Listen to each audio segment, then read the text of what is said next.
100 grams. Natalie Taste. Natalie Taste. All right. So where are you from? I'm from Uptown New Orleans, the 17th Ward. How has being from New Orleans, from 17, has shaped you? I think it shaped me because I think that it's give me a minute. It differentiates me from other women.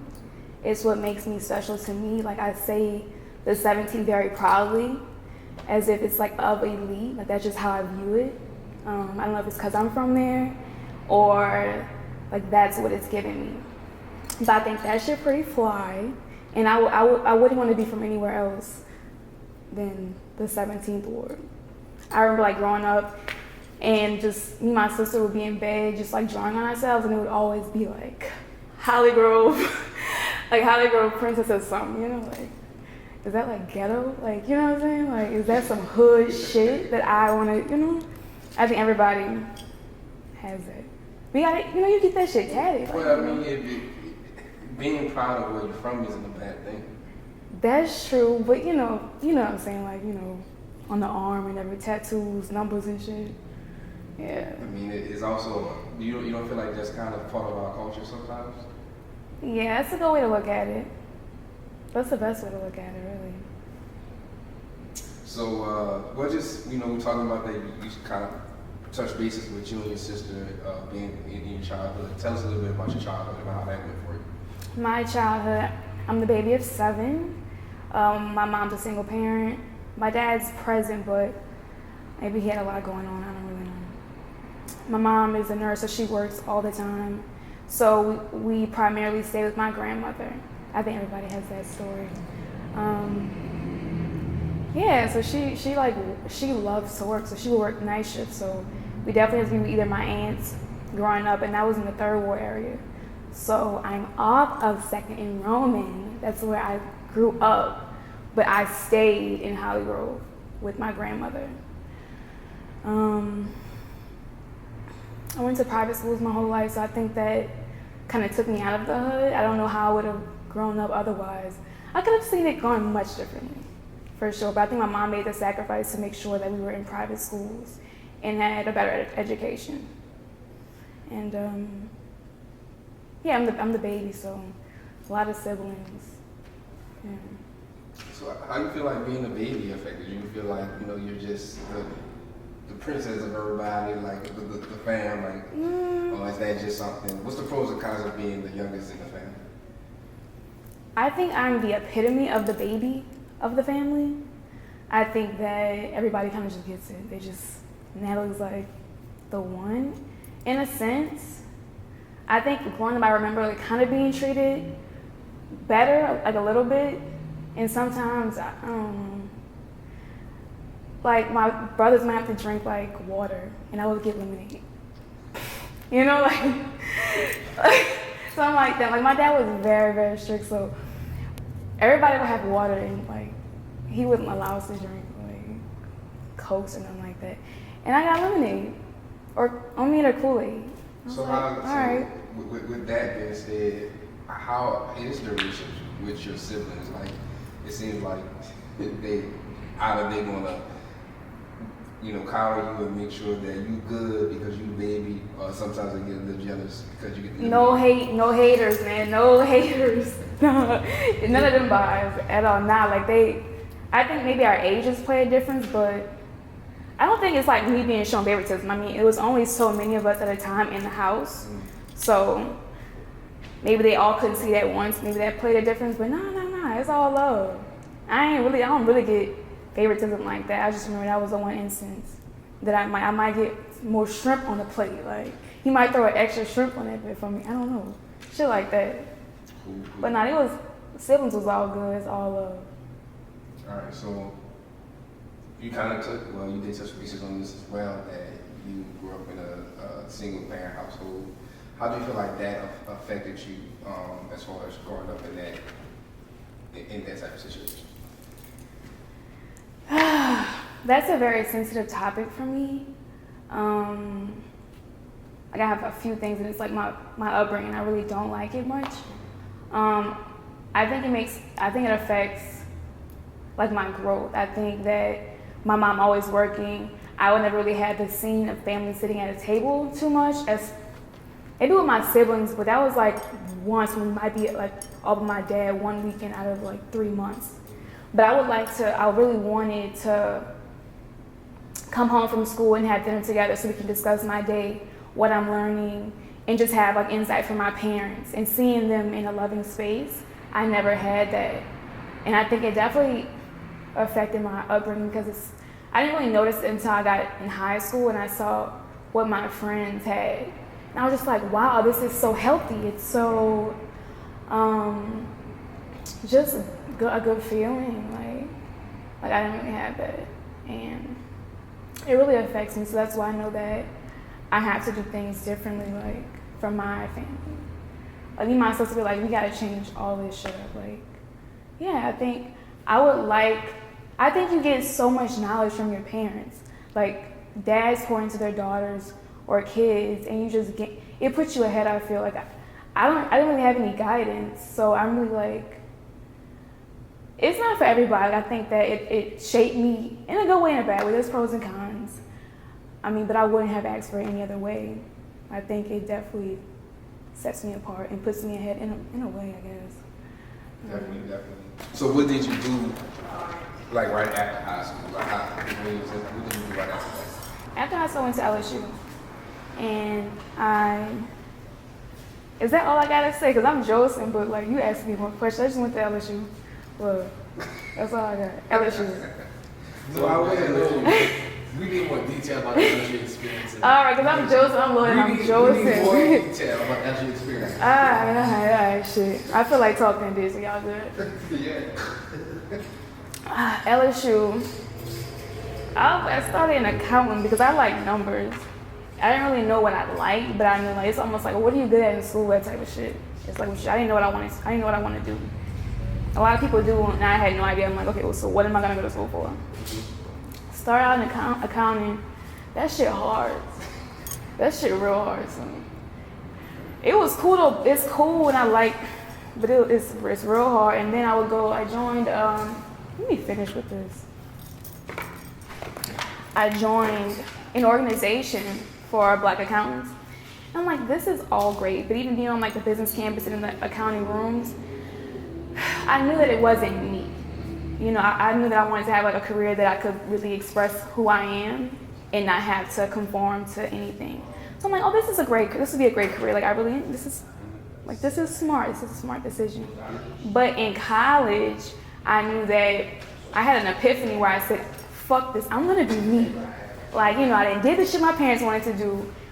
Now I'm gonna take a chance on being me. It was, April of 2015. April of 2015, I was a freshman. April. And I just saw how I was getting dressed, and I was like I get you gotta wear work clothes, but my work clothes should be able to, you know, show my personality. Like I always have to be me. I can't ever I won't feel comfortable, and I like to really walk in my steps. You feel me? Well, I definitely understand. So yeah. When you figured that out in your freshman year, did you just all the way just give up on that and then move to what you want to do at that time? Great question. I switched my major. Okay. I changed my major to, it was merchandising. And to me, merchandising, like the word, it sounded like it was a business major. So I'm like, okay, I'm thinking I'm still in the same college. I'm like, okay, merchandising, like that's dealing with clothing. Because I'm like, okay, I think I have my own style. I'm like, I guess I like clothes, putting shit on, that could be the next thing, you know.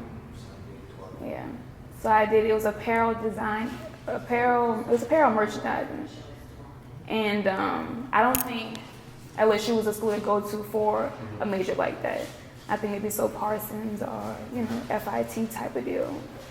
So I just was I guess coming in my own, and I reached a point of finding myself So I thought that was the best decision. I don't think it was the best decision now, but I did. I guess it worked out. Okay. So, going through the experience in college, of course, you know that happened. Yeah. What did you do after that? What conclusion did you come up to after merchandising and after you graduated? Like, how did that all play out? It's a long question. Should I just sum this up? Yeah, I want to hear the detail. Fuck it. All right. Everybody want to hear the detail. Right. And I want to tell this story, so here we go. I graduated 2018 in May, and then still not really knowing what I wanted to. I'm on like Indeed looking for jobs that nothing's really catching my eye.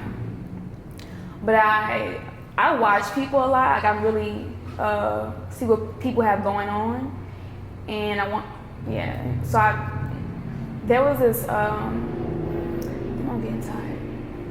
There was this location called Lot 1701, and I was very intrigued. And I noticed that they also opened like a sister space called the Revolution. So I'm like, I like this. Like it was more elevated than what we normally have as far as going out in the city. So I was very intrigued. I'm like, who's opening these places? I'm like, I need to be on a team. Like, I don't know what it is, but I like how they moving. So they had an event. It was for Super. It was a crayon case. And I think it was her 1-year anniversary or something like that. It was packed. It was so packed. And my late sister, she loves Super. Like that's how she's a really big fan of Super. So we went to the event, and I seen the owner. So I'm like, this about to be it. Like, I need a job. So I went up to him like, I'm very interested in working for you. Like, I seen you had a position open on Indeed. Like, and he's like, yeah, with my assistant. Like, I think he liked the initiative. And he was like, we're gonna interview you tomorrow. He's like, can you do it? I was like, I'll be there. So we interviewed, and he was like, you got the job. So I started working there for a little bit. Revolution is now Treehouse. Different owners, I guess. And then after that, is that enough? Is that enough? Keep going. All right. You say after that, like so. What's after that? I won't let you. If you ain't gonna ask, I'm just. That's What's after that? All right. After that, this is not really my proudest moments. I guess I don't really be caring to talk about it, but it's real shit. So fuck it. It's part of your journey. It really is. And fuck, I look cute today, so. If you can't be real in the corner, it's the weather. You're right. All right, people gotta feel me. Fuck it. All right. So the space became kind of toxic to me, so I just really couldn't do it anymore. I think working, it was daytime and then also nightlife. So we're like working, let's say we're working 9 to 4 or 5, but still have to go be present for these events. And I think it just weighed on my body, and it's an environment that kind of got old after, let's say, like a year or so, I definitely learned from this. I learned from my old boss and the owner for sure. Like, I take so much from that time with me. I met a lot of great girls that are now my sisters. It was a fun time, like coming like right out of college. Like, it was a perfect introduction to New Orleans because I had never had that before. I was very sheltered growing up, so I wasn't really going out to any of the teen clubs. I really wasn't in that scene, so I really popped when I got back out of college, and I made it a point to make sure everybody knew me, but in a sense of me working for it. Like, I feel like I'm very well respected based off my work, and it really speaks for itself. So that was a point. I know a lot of important people. Cool. So now you want to move forward because you're at this place now that's very different from what you. Can I stop you? Go ahead. Because I be getting so many stories. So when I left there, right? Yeah, that's what we want. Right? You see what I'm saying? All right, come on. So when I left there, I was in a very bad state. I was actually depressed. I realized at that time that I go through seasonal depression. It's usually around November, them colder times, and it was a really bad space for me. I had red hair. And it was like, I don't know, you just see this person, you're thinking like, oh, like, she's good, you know, but I was in like a really dark space. I think just not having that work out and me not knowing what was next. So I went and worked at a restaurant called Tableau. And I went working there because one of my now sisters put me on. And I also really enjoyed the food at Tableau. Like, it was nice. It's in Jackson Square on the corner of Charters and St. Peter's, I believe. Like, I'm always plugging in on my socials. Like, that place, I gained my confidence again. And I really think it was from me losing weight, probably. Like me, like being moving all the time with serving. The money was straight, but it was while I was there, I saw that I needed to have a food tour. So like the latest should be gone. Like I really don't be giving a fuck because it was just like really a piece of the puzzle for me to see that I should be where I'm at right now. Because now I might have a food tour. So that was like 3 years ago. So that shit like fucking crazy. So once I worked there for like a few months, and then somebody hit me up about a job that they wanted somebody to run their socials, and that was the publicist JT. And I just know JT like from me being me and working like, you know, like through the streets, whatever, we might have worked together at Revolution or some shit. So he hit me up and was like, he has a client that needs, you know, a social media manager. It was like the next day or the following day I went to it, got the job on the spot, and the boss was like, he actually needs somebody for an office position as well, and asked me if I would be, you know, open to it. And the money was good. So at the time I was like, bet, like, yeah, like I wanted a 9 to 5, like I need that. That was cool. I stayed there for 3 years. Loved it there. I loved it there. And I recently resigned from there in November. And I'm now fully working for Unifact Girl. So tell us about that. Tell us about your Unifact Girl. Yeah. It's a little bit waiting. Yeah. Waiting for. So how basically walk us through it. How did that? Because I'm sure it didn't just start in November, right? Right. So tell us how that started, how that came about, and what's going on with it right now. And we can start with basically what fueled the creation of the brand itself. Yeah. Another sensitive topic for me, but you gotta tell the story. I was a sophomore at LSU. I did not really know what I wanted to do. I knew I had a passion for food. And that just was me growing up going to festivals and going out to eat with my mom at different places. So I would just document those. I like taking photographs. And I just knew I wanted to find a space for me where I could, I really just carved out a digital space for myself, and that was on Instagram. It was at a time where I was very self-conscious and not sure of myself. I think I always looked for approval in myself from other people. If people didn't approve of what I did, I wouldn't do it. Like, I would just stop. And that's whack. That was the time in my life I went through that for like probably a couple of years. I stayed with 4 or 5 other girls, and I think that did a number on me by, you know, when people out, yeah, I think your environment really plays a factor. So having 4 or 5 girls that were more so sure of their career, not knowing what they wanted to do, maybe that intimidated me, or it pulled out my insecurities in a way that, like, I feel like that really like showed its ass. Like my personality may have even been different. I really couldn't be who I was. So that shit was like a really fucked up time. So I made the page just as like more so an escape, I guess, of just kind of like Tumblr. Think of it that way, and I can compare it to like the modern day Finsta. I was just showing like pieces of myself and not really holding it back. Like pictures, I was like really into taking pictures. Like pictures I would take of myself like being dressed, like it was like pretty cool, you know? So I just put it on the Instagram as your inner fat girl. And like I'm fat girl, so it's like, it's the inner piece of me. That's what it means. There's so much controversy behind that, and I totally understand, but like I'm fat girl. Like, this is like my shit.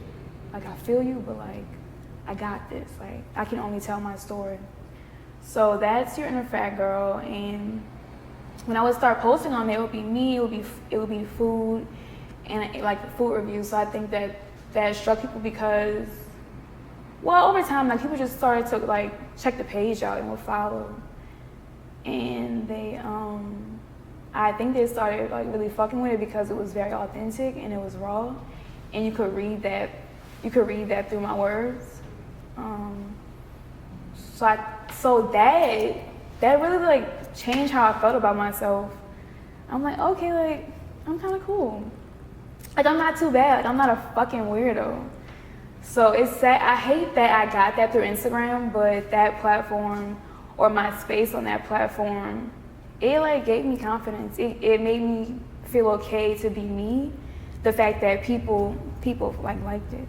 I was like, okay, like I can do that. Were you having doubts ever? Because it seemed like you kept, I mean, of course you kept going with it, but through the process, did you have any doubts of even like where it would go, or you just wanted to keep on doing it because that's just what you wanted to do? Well, I guess you say if I had any doubts, I didn't take it seriously. It was just a hobby. Like I like to go out to eat, I like taking pictures. I would just put it there and just like talk shit about it, you know, like whatever I wanted to say, like that was that. And also I saw it as a tool, so I was very particular about who I worked for. So this was in college, remember, when I first started, and I needed to have experience. So I used Inner Fat Girl, and I would put that experience on my resume. As far as like, let's say I did a review, that's like almost like PR in a way. So I'll do a review on the restaurant, and I would use that on my resume. Because I had a website as well. I got me a website. So it looked legit. Like, you know, it's either the work is the work. You know, you may. It was legit. Right, but it may not like ring. Mm-hmm. It may not ring to an employer. Like, yeah, you can check out the website, but it may have not had the credibility yet at the time. But I felt as though I like to do what I wanted. I want to do what I want to do. I don't want to do no whack shit. Like, I'm not about to, even though I need the experience, it might have been the better decision. Like, if it's not in me, I don't even want, like I'm not gonna put my effort into it. So I feel like that was my best work. So I would use that on my resume, you know, and that's what I would show people. Like I could take photographs. I'm a photographer. Like, you know, I'd be on set. That was cool. What was the turning point or like the point of impact where you're like, I'm about to make this? I got that. This is what I'm about to do. That was March, because the date's coming up. It was March 23rd of 2019, and that's when I released the shirt, Fat Girls Taste Better. The shirt reads, Fat Girls Taste Better, on like the left chest. It's a white scoop neck. I released that shirt, and the internet went crazy. Like, they loved it. Everybody bought the shirt, like, and when I started getting the orders in, and at the time I'm writing it out on like a little sticker to go on the boxes. So I'm seeing like, this is my shit, not local, like, you know, with love from NOLA, but it's not local at all. People from all over. So I'm like, oh my God. Yeah, so that at that time, that really like put the battery in my back. Like, okay. As I'm looking, I'm like, you know, filling it out in the living room. And at this time, I live with my mom in the East because I just graduated. So I ran to the room, tell my sister, I'm like, girl, I'm about to quit my job. She like, how are you gonna pay your rent? I'm like, do you not see these orders out here, girl? What did you plan on me for? Like, what? So like that really got me excited. Just, you know, like, just to know people really supported the brand. They fucked with it hard.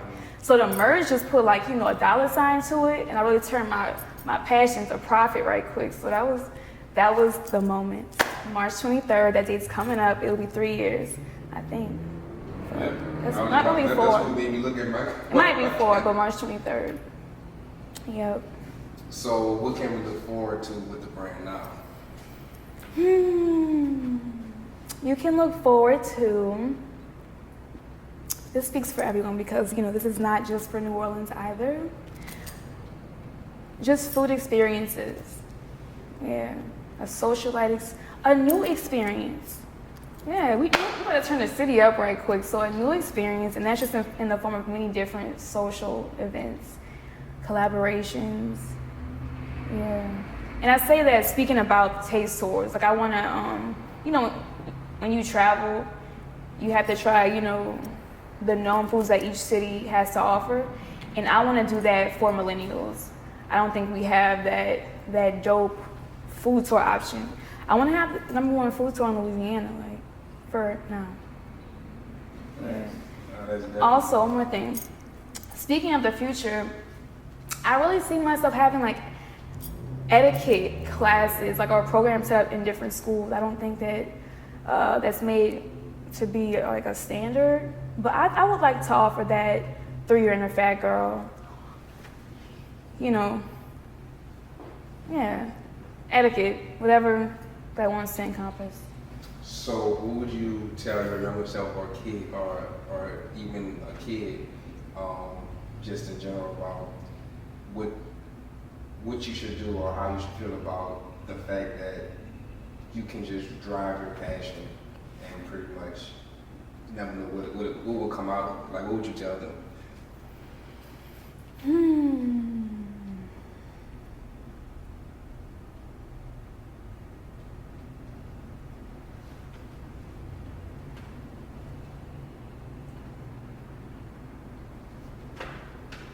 Well, this is just short and sweet, but I always say live out loud, and live out loud that way you're not diminishing your light for anyone. Like, yeah, you may be like, obnoxious to aggravating person, like the weirdo, but it's like, they can't hate on that because you're only being yourself. And they'll come to terms of accepting it and then respecting you for it. You're not trying to be like anybody else. And I see that in people. Like, if somebody's like not being real, I've been there, so I know what it looks like, and I just feel bad for them. So I would definitely say just live out loud and walk in your purpose. And if your purpose doesn't have $ attached to it, then be okay with that and just work harder. That way you'll reach that. Because if you follow your passion, then you will be joyful for the rest of your life. You won't have a $ attached to it, and I think that's what we all strive for. I think that's what success should look like to a lot of people, or everyone really. Cool. Tell everybody where we can find you and find your projects at. You can look on my website, and that's under yourinnerfatgirl.com. You can also check out my Instagram, which is yourinnerfatgirl, exactly how it should be spelled. You can view my Twitter if you want. That's Your Inner Fat Girl without the I in girl. And then you can also view the Fat Girls Taste Better Instagram, and that's fatgirlstastebetter.shop. Only in New Orleans.